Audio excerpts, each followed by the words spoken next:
Where to Invade Next is a movie starring Michael Moore, who plays himself, but more so the uninformed American. He is called in, well, the plot follows that he is called in by the US government to fix all their problems, as they can do nothing but start wars and lose them.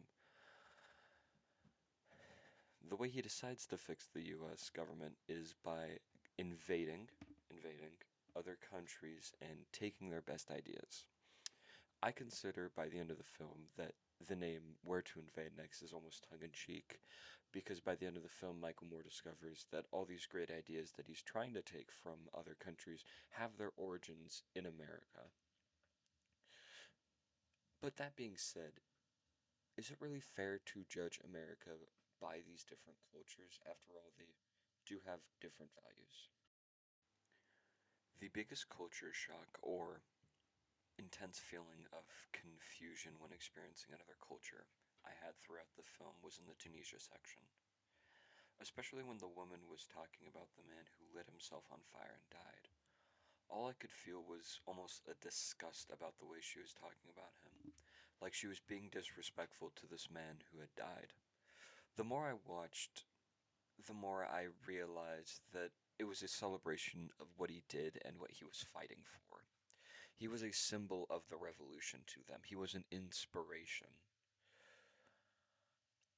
Additionally shocking was during the revolution afterwards, when the women's rights was being fought into the Constitution, and when it was successfully being fought into the Constitution, and was fought into the Constitution, and is in the Constitution.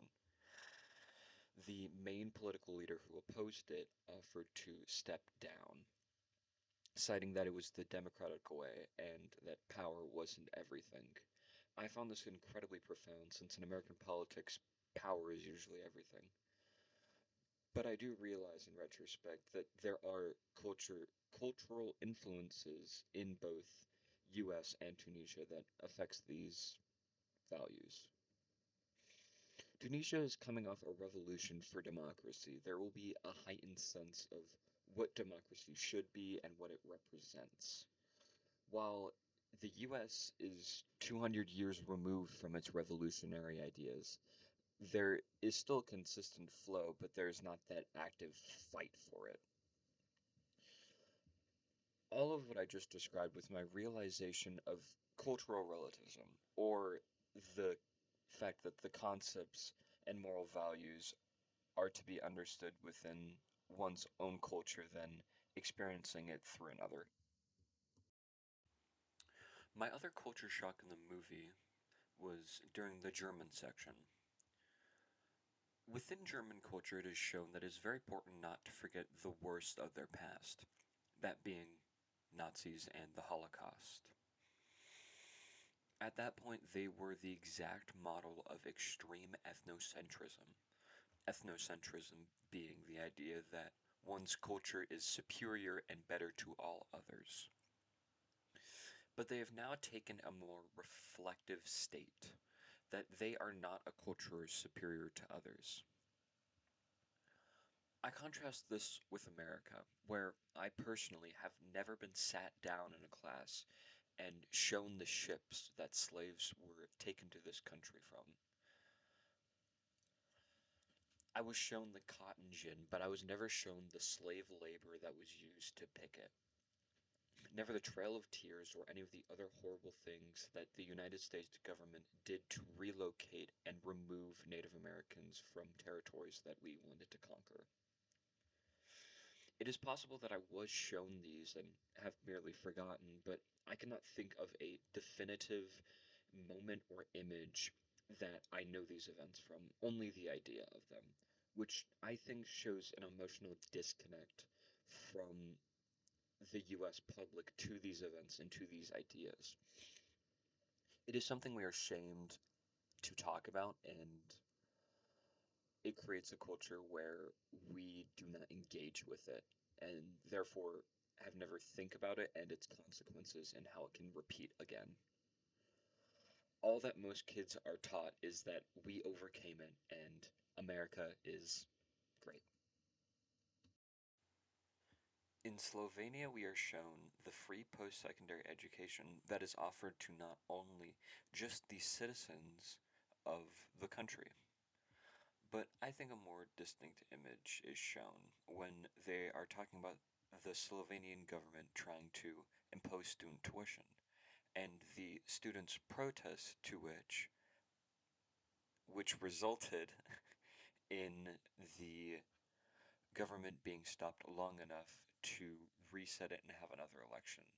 And this behavior of protesting student tuition rises is not uncommon in countries where tuition is free. While it is shown in America that when this happens, tuition price goes up, nothing happens. And I have some personal explanations for this. Those are that going into debt is the status quo for American college students. They don't notice an uptick in price. When you have thousands of dollars in debt, most people won't notice it's slightly going up by $100 each year.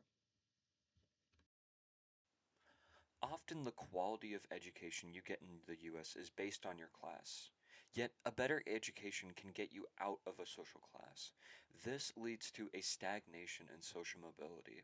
Yet in Finland, there is no better school. It is equally made to benefit all students no matter their social class. Additionally, like referenced in the movie, this dependency on class and education can also cause a divide of which students go to your school in America. This upholds social stratification, but unlike Finland, where they create an environment to make better citizens, ones that are not completely disconnected from the range of people in society. School is where we learn how to operate in the real world, to interact with a range of people. If we learn how to operate in a society that has broken down the barriers for class, then surely we will go on to be aware of it. In conclusion, do I think it's fair for Michael Moore to judge America in comparison to these other countries? Well, yes, because although they are ideas from different countries and different cultures, a lot of these ideas have spawned out of American ideas. These are cultural values we already hold. These countries are merely what America could be.